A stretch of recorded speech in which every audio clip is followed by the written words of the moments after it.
Okay, I'm going to dive straight in. Venkat, I'm going to start with you, if I may, and start with the sort of highest level question, the critical question. You run a major global bank, you're involved in the retail side, the wholesale side, the commercial side, the market side. What's the role of banking in specifically the net zero transition, this aspect of the transition? Yeah, Mark, I think that's a fundamental question, which I think, thanks to your leadership, starting when you were the governor of the Bank of England, you have prompted us to think about. And I also want to recognize Noel Quinn, who's going to speak after me, for his leadership on GFANZ and helping banks think about this issue. So what is it? If I may steal from your presentation a little, you spoke about the infrastructure that was created, the financial infrastructure that was created here in London 150 years ago to support the Industrial Revolution. As part of that, what banks did was three basic things. They did something called credit formation, which meant they lent money. They did something called maturity transformation, which meant they borrowed money from depositors short-term and lent long-term. And through that, they did what is called credit allocation, which is they priced credit, right? From doing that for a long, long time, and it's still imperfect as we discovered in the financial crisis, you built an infrastructure of credit rating agencies, pricing, price discovery, financial measures, all of that, which continues to evolve. Enter the climate crisis. And Mark spoke a lot about the macro infrastructure, the macro thinking behind it, government cooperation, climate stress testing, and so on. What that does is it asks all of us, and the banks were at the heart of this, to take what is an externality, which is something that affects a lot of people in a negative way, but produced by a few people, polluting companies or what have you, and asks us how we are going to price this, which was essentially being priced at zero. So what the banks have to do now is to do those three things. We have to do credit transformation, credit formation, but we have to form credit or give credit to those who are going to reduce or help transition to a lower emission state, penalizing those who don't. We have to do maturity transformation. Some of these are long-term projects, and we've got to lend long-term. And we've got to allocate that price. And we've got to develop an infrastructure that allows us to measure and do those things.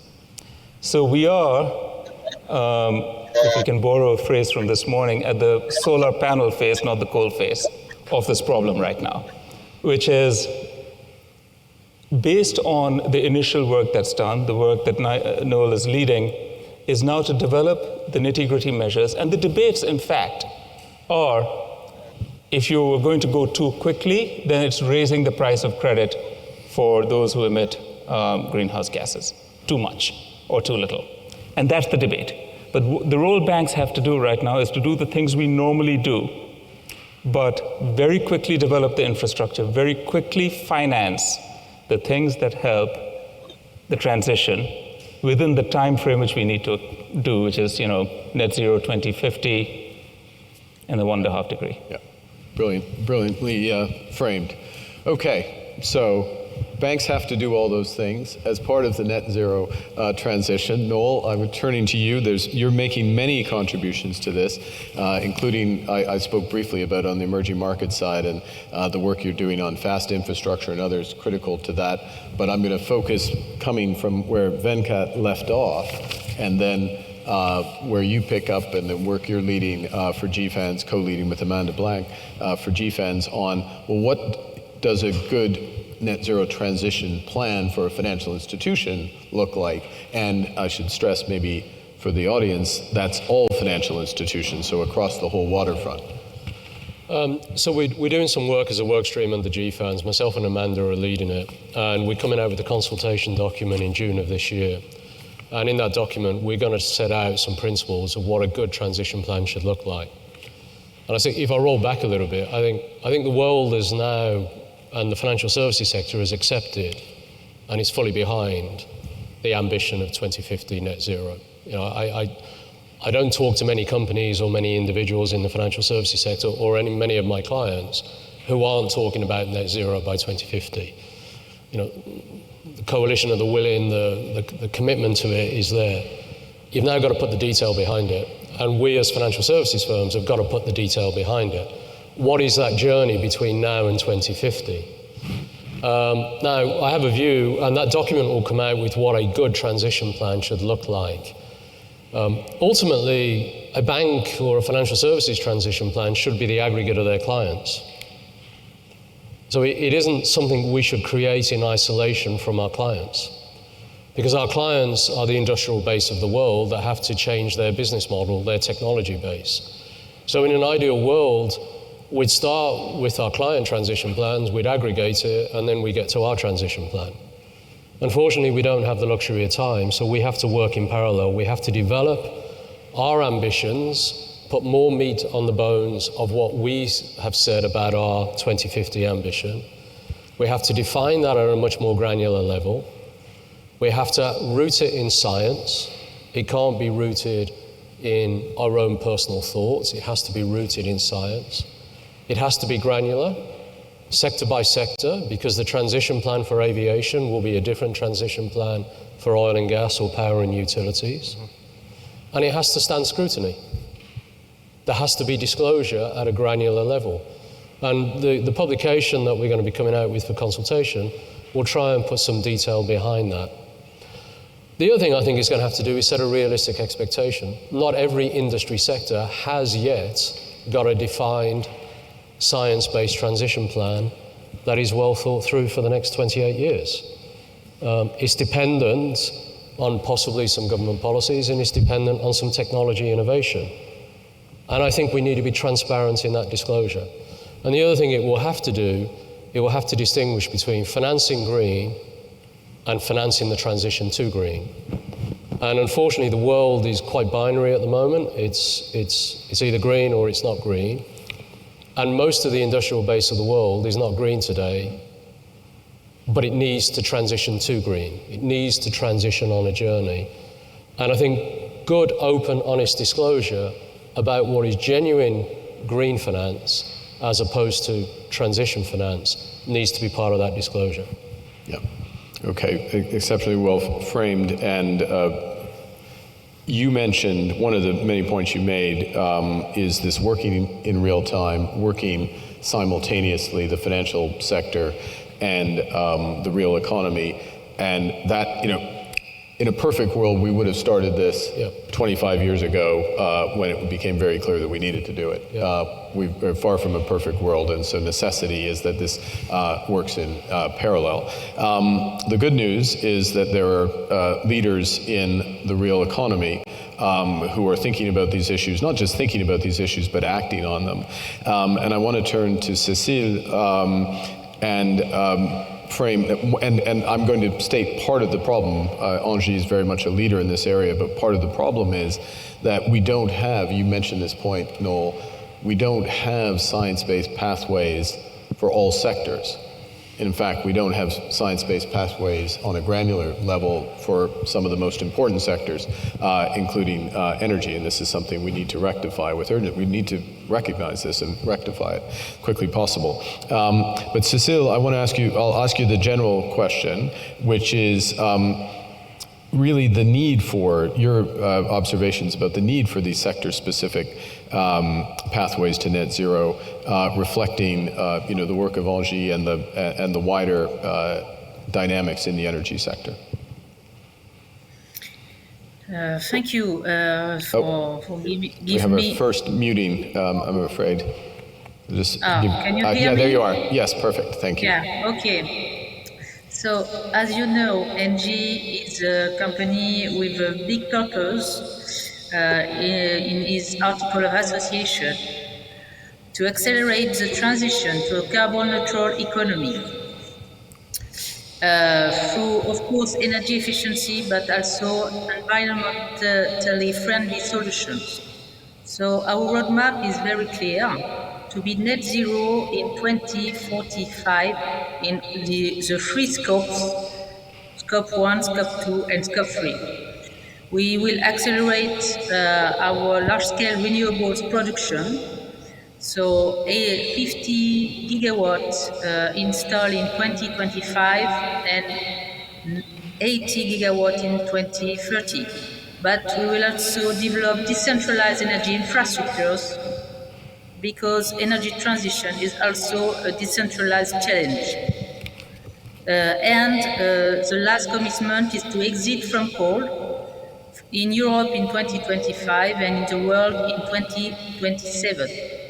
So our main concern today, and for a lot of energy companies also, it's gas, of course, because we still have a gas portfolio to supply our customer and to produce power.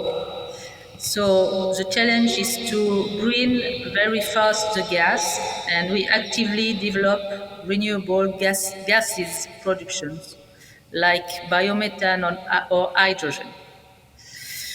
So regarding our customer, of course, we want to decarbonize all our customers also in their journey. It's a long-term journey to reach the net zero carbon for our customer. 60% of the greenhouse emissions are linked to energy in industry, buildings, and transportations. So this implies working on two aspects: consuming less energy and consuming greener energy. And to reach this target, we have to manage all type of energy: gas, power, heating, cooling, and use a lot of solutions and technology. There is not one technology fits for all, of course. And our commitment is to contribute to avoid emissions per year for our customers. 45 million tons of CO2, it's our target for 2030. Obviously, all these solutions will require financing. And it is where the financial sector has a strong role to play with industrial. This support, of course, is investment, but also project financing. So project financing should be designed to facilitate this implementation, mobilizing on non-recourse financing, even for emerging technologies. And this is the challenge today. Great. Thank you, Cécile. We'll come back to you in a moment. David, I wonder if we shift gears. This has to be addressed by the entire financial sector. London Stock Exchange is at the nexus as an exchange, and so maybe if I can ask you, the role of exchanges in this, and how, where are we in that transition process, if you will, in public markets, public capital markets? So, the role of exchanges and the role of market infrastructure broadly. A critical one in this area in a few different ways. So at the core of what we do is that we are a capital raising and capital allocation venue. And Mark, you were talking about, and I think in this group we've all been talking about the trillions of capital that needs to be raised and reallocated if we're going to succeed in this transition. And so at that very basic level, a lot of that will happen in different areas, but a lot of that has to happen through market infrastructure and through exchanges, and whether that goes into equity, whether that goes into debt, whether that goes into new asset classes like voluntary carbon markets. Absolutely critical that we have venues that are fit for purpose to help deliver on that. The next aspect of it is that exchanges are literally the intermediary between issuers looking for capital and investors allocating that capital. And there is, just to be blunt about it, this is a difficult transition, and there's a lot of challenge and a lot of confusion. We spend a lot of time talking with issuers, trying to help educate them on how much the world has changed over the last few years, and how sustainability has an impact on cost of capital. And then we also spend a lot of time with investors in terms of trying to help them understand the challenges that the issuers are going through in terms of adapting to this, and all the different demands that are put on issuers from a range of different investors. So that is another area of challenge where we are trying to play a role. There is a disclosure gap, if I can put it that way, where we have a number of companies that understand this and are involved and really trying to push forward. But we estimate 42% of large cap and mid cap companies globally do not disclose Scope 1 or Scope 2 emissions. So significant disclosure gap there. The disclosure that does exist is, I'll say, variable. And so we need some standardization there. And then investors in dealing with this are routinely making estimates. And we've also done some research on the quality of those estimates. And it probably won't surprise this room to hear that about half of those estimates are wildly off. So a pretty significant challenge there.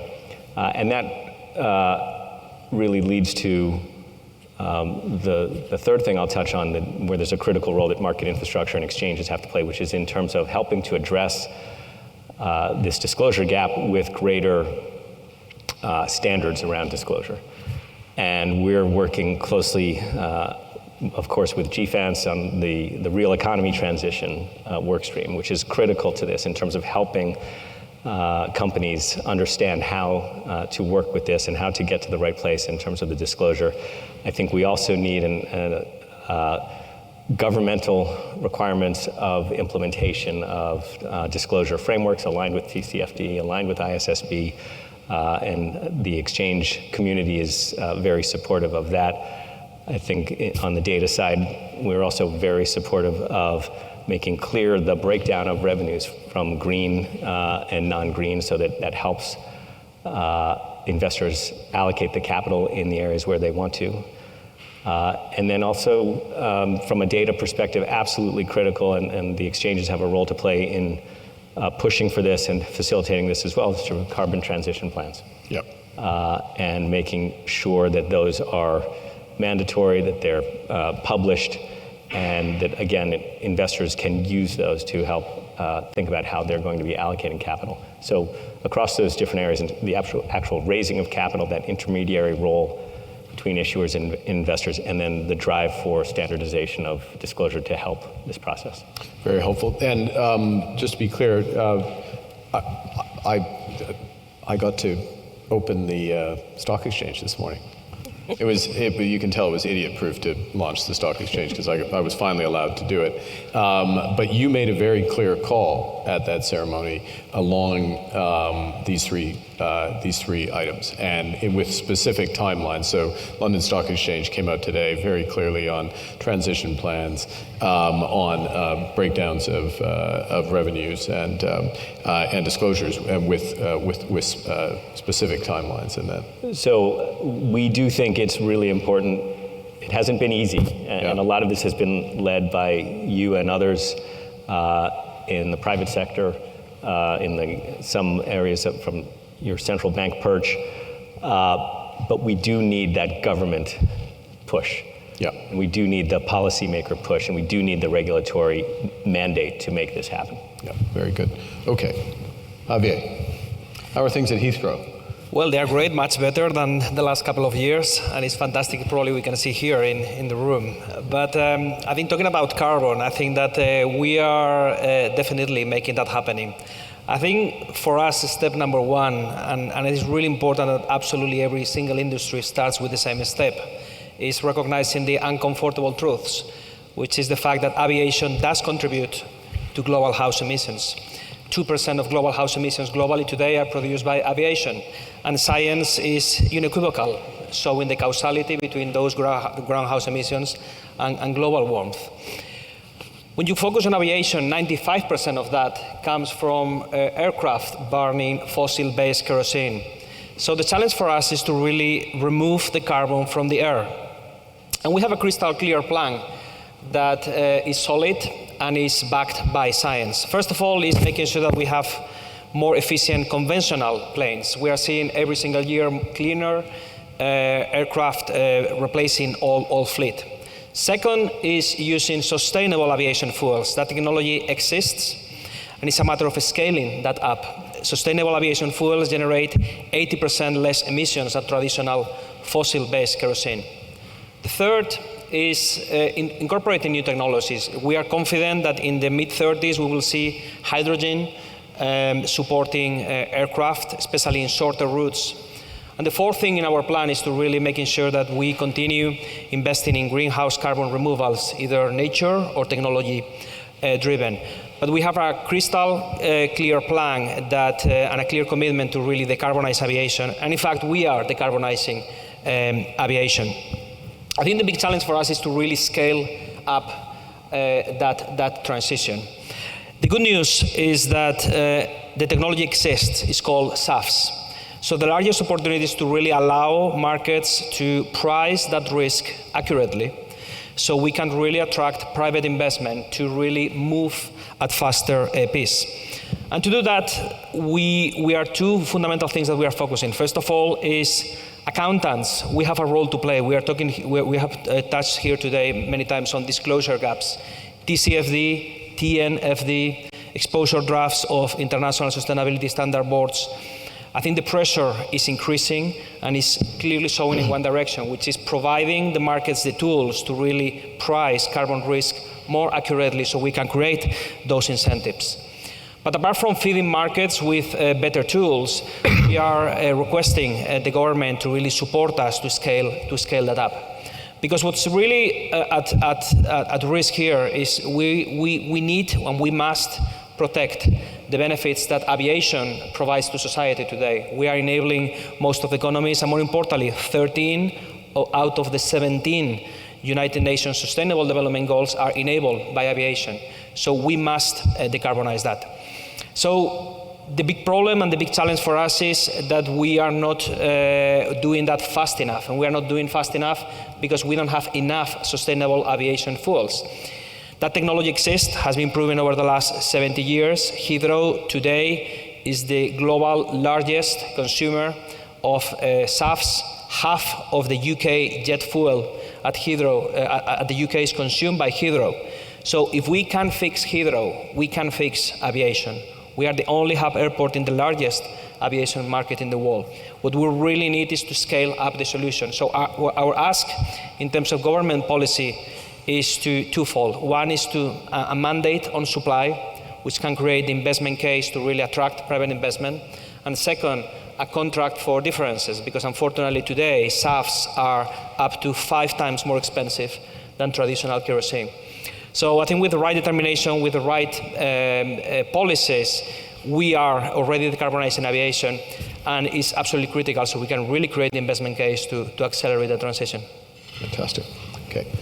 Nili, can I turn to you? You've got a unique position here, a few unique positions. One as a market participant, obviously, but you chair the advisory panel of GFANZ. And maybe you can just, for the benefit of those who haven't read all the documents on the GFANZ website, I think it's possible, tell a bit about what that does, but then also fundamentally give your perspective on where we stand. Sure, happy to. Thank you so much for this panel. It's wonderful to look around the room and see so many friends and great leaders. I'm going to talk in a moment about our transition plans on paper, but it's always important to remember that our transition is a leadership journey. It's a journey of leaders, and a lot of those people are in this room. I chair the advisory panel of technical experts for GFANZ, which is a group of 21 leaders who are heading climate finance NGOs, folks who have been at this work for decades. And we review all of the standards and content on the GFANZ website that we do hope that you will read if you haven't already.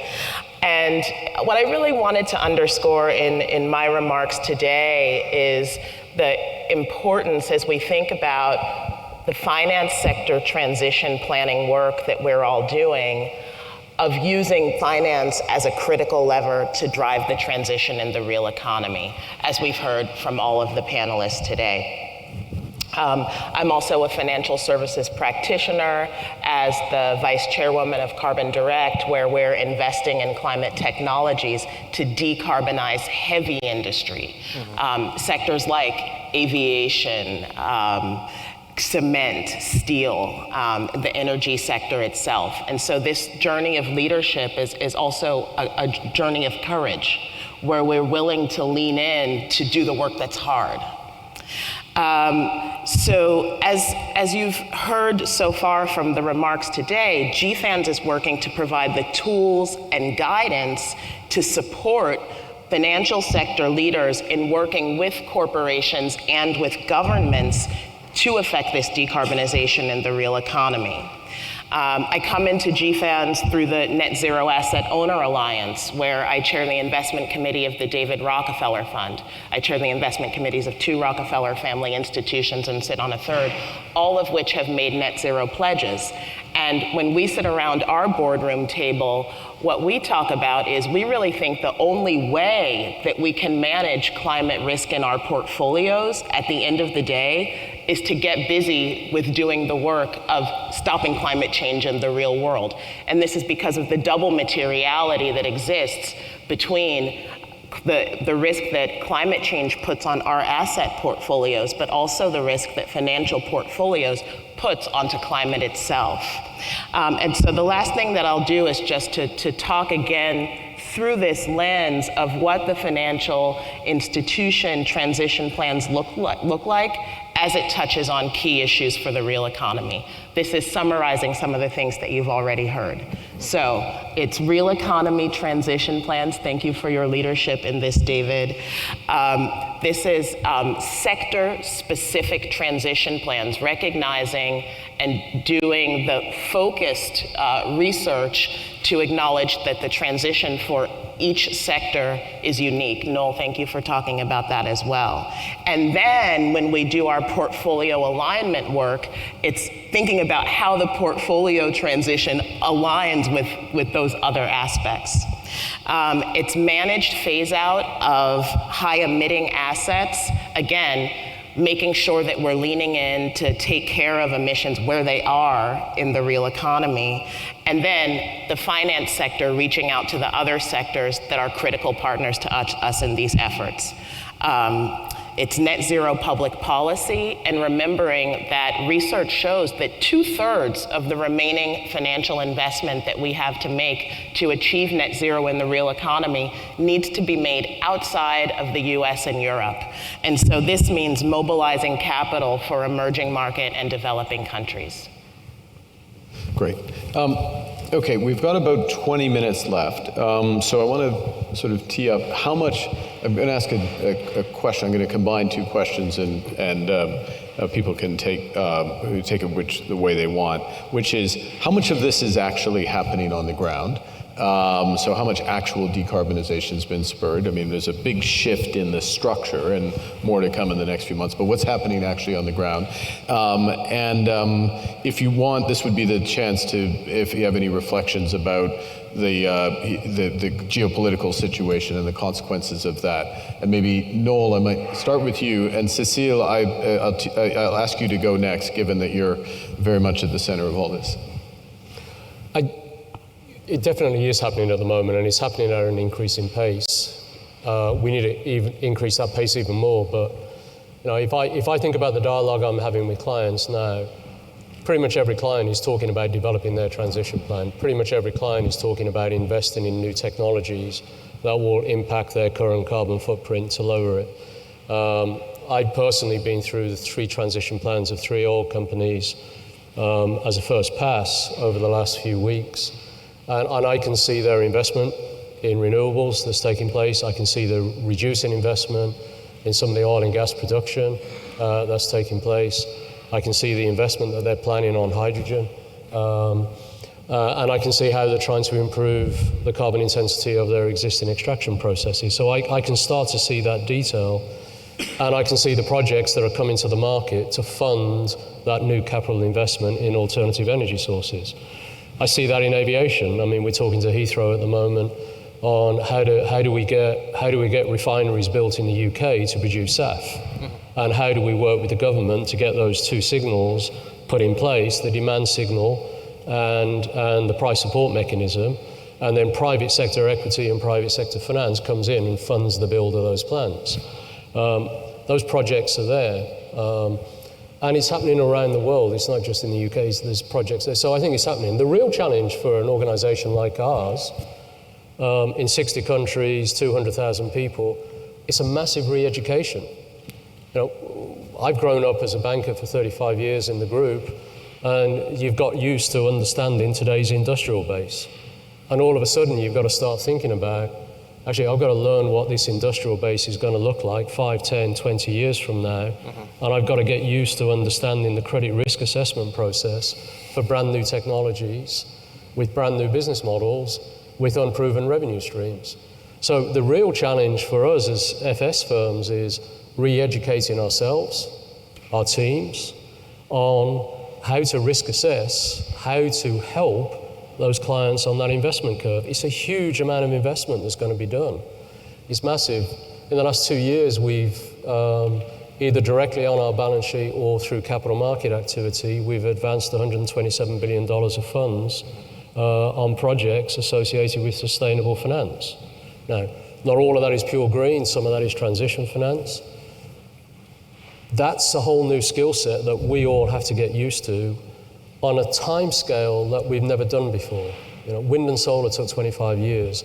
We can't wait 25 years for some of these new technologies to get scale. That for me is the biggest challenge. If we can get the skill base up, we can get our knowledge base up, then we can start to facilitate the finance. But that's also the exciting bit about it, to be honest. It's energizing to get your head around that problem. And just very quickly, you looked at 3 early stage transition plan from energy. Without naming names and specifics, could you differentiate between them? Were you more? Okay, because this is ultimately the credit allocation. You could differentiate between them. They each were placing different emphasis on different parts of the business model, but actually there was a commonality there, which was, how do I improve the intensity of today's business model, and then how do I build the new investment flows? How do I build the new capabilities to change the mix of their portfolio? All of them had massive capital reallocation taking place, massive amounts of capital reallocation. Good. Cécile, can I turn to you and the current environment, implications of the rupture in European energy markets, global energy markets, and where do we go from here? Is it going to slow down or speed up the transition?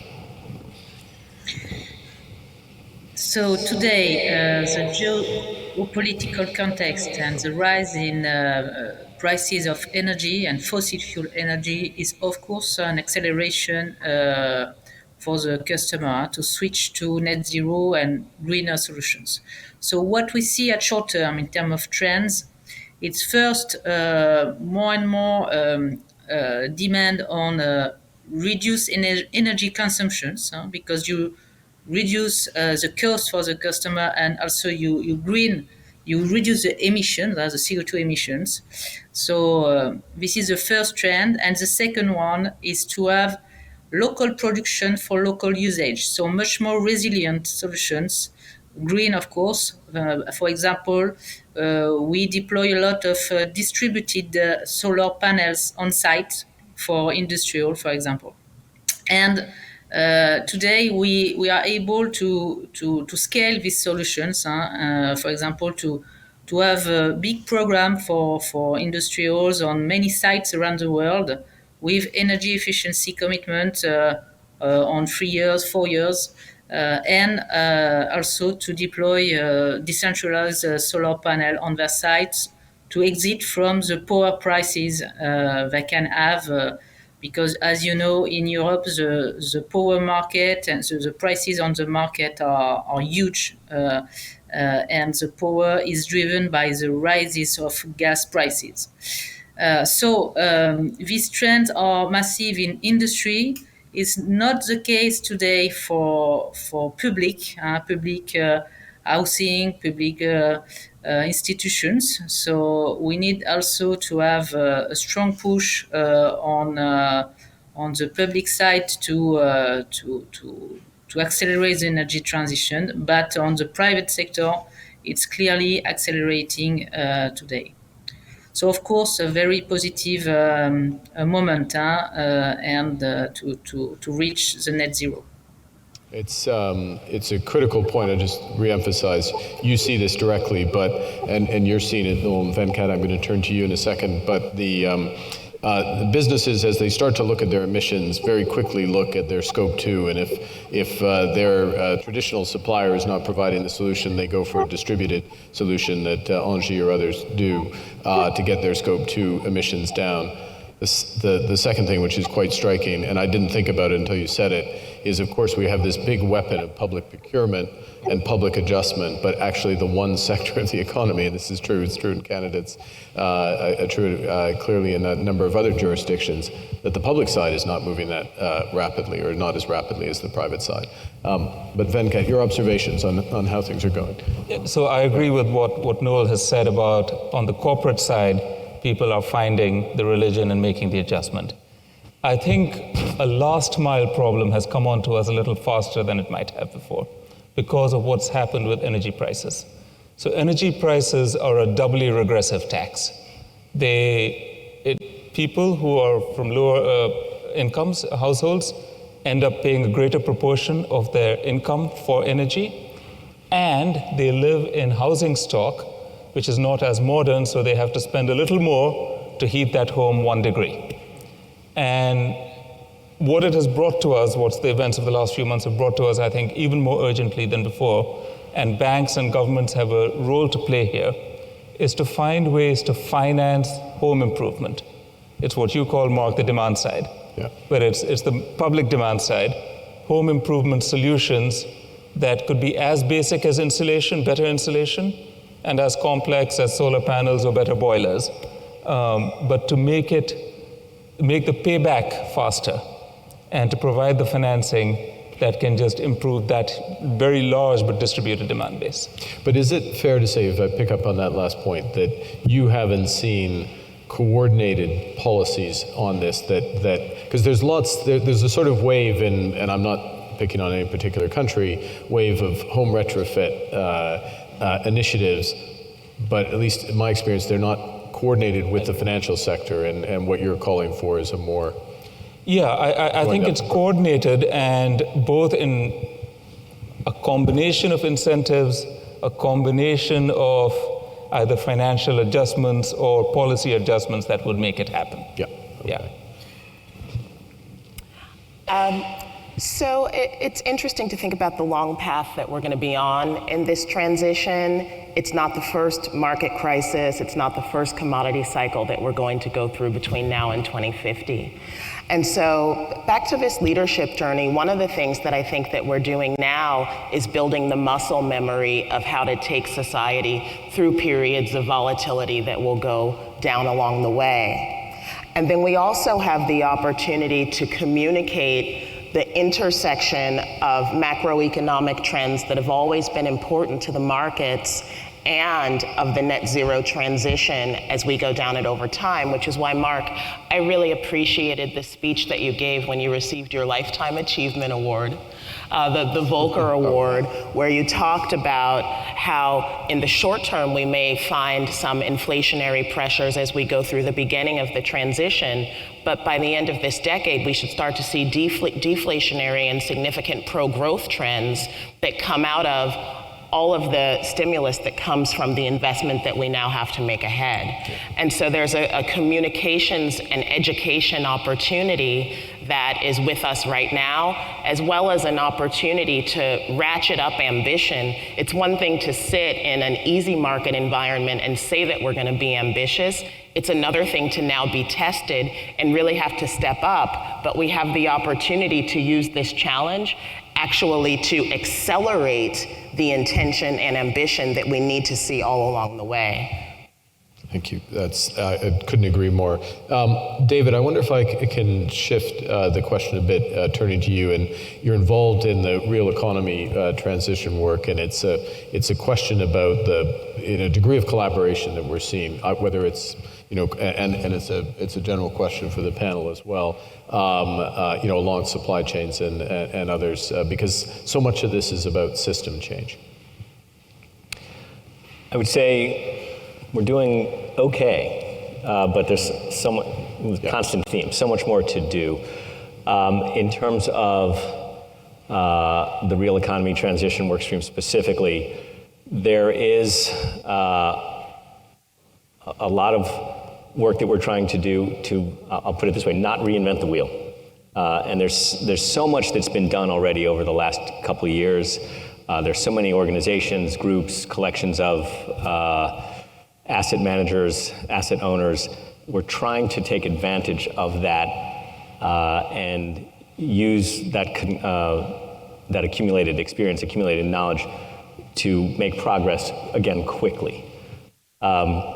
I would say that we are seeing, to come back to the other aspect of the question, we are seeing a real impact. We're seeing a real receptivity to it. We are seeing, I was talking earlier about asset allocation.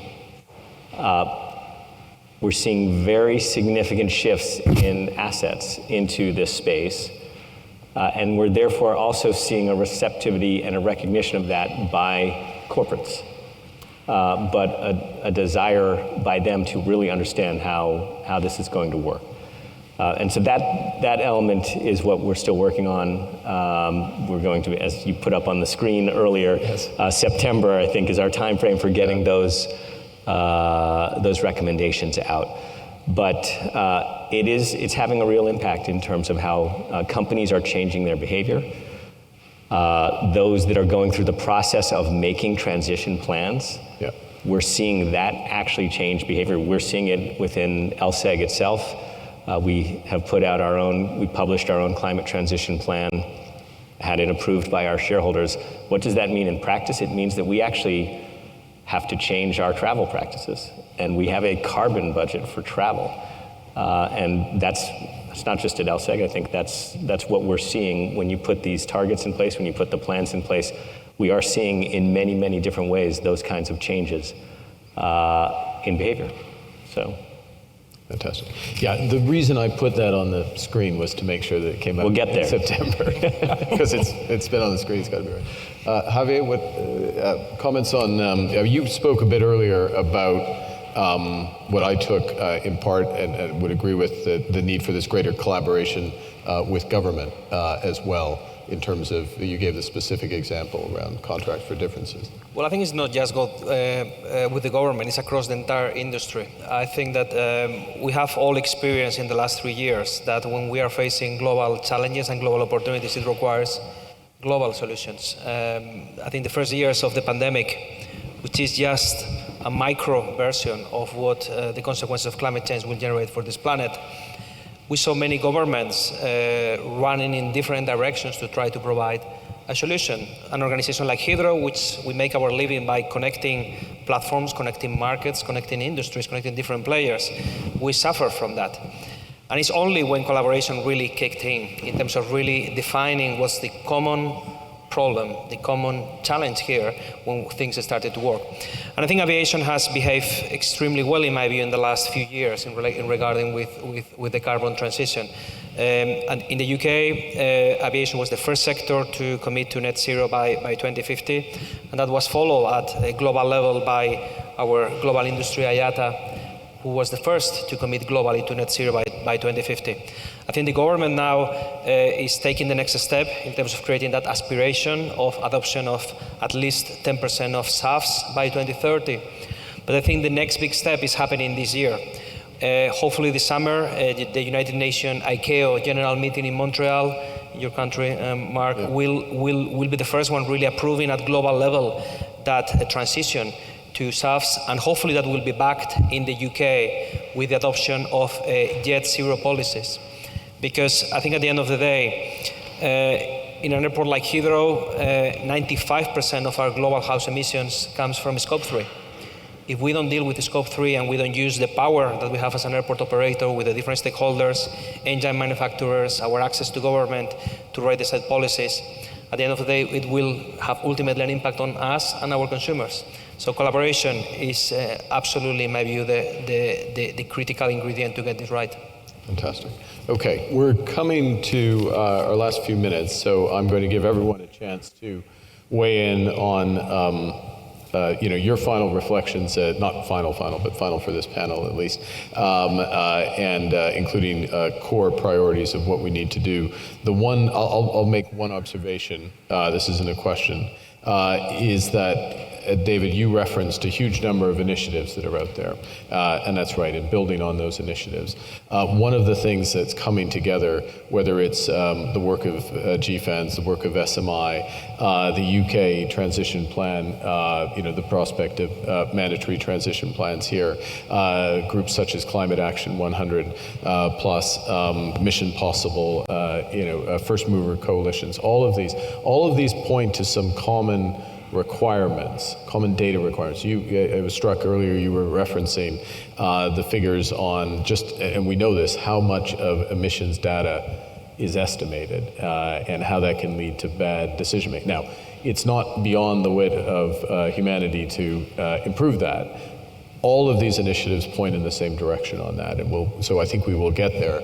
Noel made the point earlier about simultaneity, if I can put it that way. You have to come up with transition plans as financial institutions at the same time that many of these businesses are, and that's different. And many of these businesses have to come up with their transition plans while they are working with their suppliers or their customers or others in their industry, Javier, to have system type approaches to do it.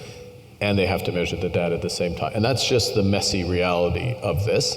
And we just don't have the luxury of sequencing it all the way through. And we're going to have to accept for a period of time, hopefully not that long a period of time, where we can't let the best be the enemy of the good. If ever that aphorism applies, it applies in this situation. So what I'm going to suggest is we just go round, and Cécile, I may start with you, and I'm just going to give you the floor for a minute, final reflections, points you want to make, and then I'll come back.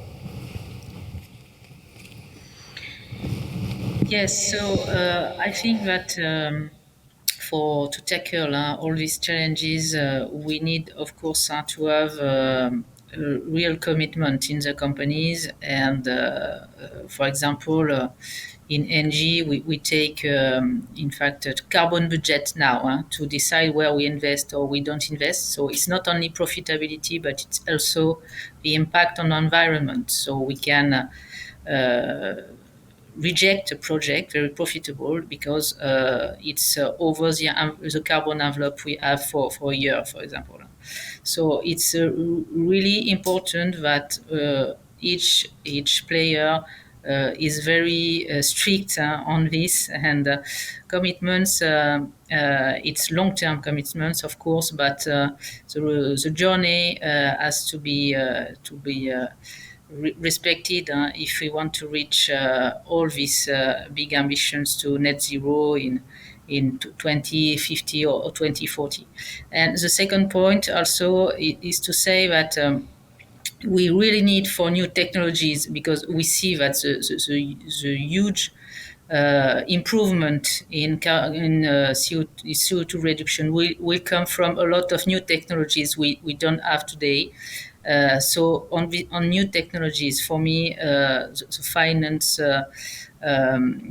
finance sector is key to help the development of these new technologies.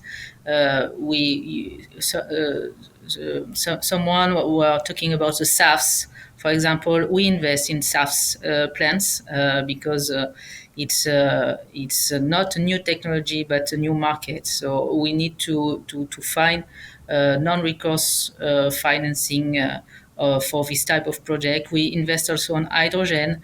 Hydrogen today is not in the money, but we think that it would be key to reach the net zero. So this type of solutions, it's some risk. We have to share it with the finance sector, of course. It's not only the industrial that can take that risk. And of course, with all the government to have the good incentive to develop these solutions. And we don't have time today, so the quicker the better to have these common decisions together. Thank you. Common challenge with climate. We don't have much time. Nili, please. I'll be quick. Thanks again. I'm thinking a lot about the urgency of now. I'm thinking about the 2025 interim targets that the members of the Asset Owner Alliance have delivered and how that adds to building blocks over time to where we need to go. And I'm thinking a lot about anti-fragility. We are in a tricky time right now. How can we use this challenge as an opportunity to get even stronger? Yeah, absolutely. Noel? We have to move the dialogue on rapidly from ambition to roadmap and for roadmap retransition plan. And like any roadmap, it's not perfect. It's going to take some turns and twists. It's better to get that roadmap published early with transparency, with dependencies, with assumptions. Get it out there in the public domain. Yeah. So your investors, your stakeholders, your bankers, your supply chain can understand the road you're going down. And if you get it published, the next time you publish it will be even better, and the next time after that it will be even better again. But if you don't start publishing, you're never going to get down that road. And in the interim, and I'm going to go to Venkat, I like the image of you rolling up your sleeves, going through these plans, picking out the projects that you're financing them in the interim when these plans aren't as good as, and that's the best way to prove. They're the best business development tool in the bank. Yeah. That 10-year plan is a great business development tool. See, incentive alignment, Venkat. So the level of commitment is profound. This panel couldn't have existed 3 years ago, I think. Yeah. Uncertainty and infeasibility don't mean lack of commitment. So we just have to recognize we're going to be learning. Yeah. And we may have to put things on the table that we hadn't thought of before, like nuclear. Yeah. David? I think it's great that the UK government is taking the lead in terms of charging forward with the Transition Plans Task Force. It's great to see progress at the SEC. Really important that governments around the world take this on and start mandating whether it's the implementation frameworks, whether it's the climate transition plans. We've got to see more of that. Fantastic. Okay. Listen, I'm going to give one word. I would just say that it's fantastic to see so many familiar faces in a single place. Yeah. If we want that to continue to happen in the next decade, we must decarbonize aviation. And I think that what we are really encouraging is having the right policies so we can really move faster in our endeavor to really decarbonize what we are doing. So I very much look forward to be here in 10 years' time, meeting most of you, but also in having all the benefits of aviation in a world free of carbon. Yeah, it's interesting. It's either we decarbonize aviation and then we can have familiar faces in one place again, convene, or we'll all be really familiar because we'll have to stay in one place and not move. Look, we're fantastic. Thank you all.